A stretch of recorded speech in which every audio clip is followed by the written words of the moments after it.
Tu vois, récemment, frérot, j'ai une libido au plafond, frérot, et ça devient à un niveau où est-ce que j'ai du mal à dormir, où est-ce que dans la rue, quand je me promène, frère, ça me dérange. Quand je vois une meuf, frère, je la regarde, oh, une meuf, tu vois.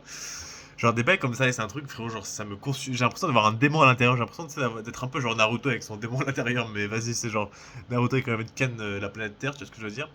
Et je me suis demandé, est-ce que vraiment se branler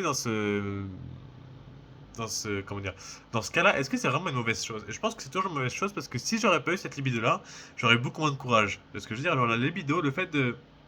Le nofap, c'est quand même une chose qui donne beaucoup, beaucoup plus de courage, d'estime de soi, parce que t'as pas cette image de toi de mec voilà, qui se touche la nouille, tu sais ce que je veux dire? Et finalement, ça te permet de stack un peu, genre, en fait, je sais pas comment, c'est comme un boost en fait. C'est ce que je veux dire, genre, après une semaine, t'as 10% de courage. Après 2 semaines, t'as 15% de courage. Enfin, un truc du genre, ce que je veux dire. Et là, je suis à un moment où est-ce que, frère, genre, tu sais, c'est comme une bouteille de champagne et t'as le bouchon qui a. Mais je pense que c'est pas une mauvaise chose parce que c'est ce qui va vraiment. En fait, genre, si on devait se faire la guerre, si on devait se faire la compétition, si on voyait tous les deux la même meuf et qu'on voulait la même meuf, je pense qu'à personne égale, frérot, le mec qui se branle pas, il va aller choper la meuf. Plutôt que le mec qui a pas de branlette, tu sais ce que je veux dire. Pareil pour le business. Imagine qu'un mec qui a pas baisé depuis genre un an, frère.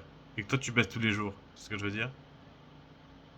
Et genre là, t'as un problème, tu te chopes un nouveau contrat, ou alors t'as une situation stressante. Bah, le mec qui a pas baisé, le mec. Le mec qui a pas baisé, le mec qui a pas fait tout ça, etc. Frérot, bah, c'est lui qui va gagner la situation, tu sais ce que je veux dire. Donc c'est pour ça que je trouve que le nofap et le fait de pas se branler en tant qu'homme, c'est très important parce que c'est un sort de boost qui va. Comment dire?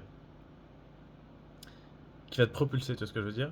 Genre quand t'éjacules, tu vois, t'as cette sensation où est-ce que t'es bien, où est-ce que t'as envie de t'endormir, où est-ce que t'es chill, où est-ce que t'es relax, où est-ce que t'as plus de problèmes, etc. Mais ça te rend aussi dégonflé, ça le truc.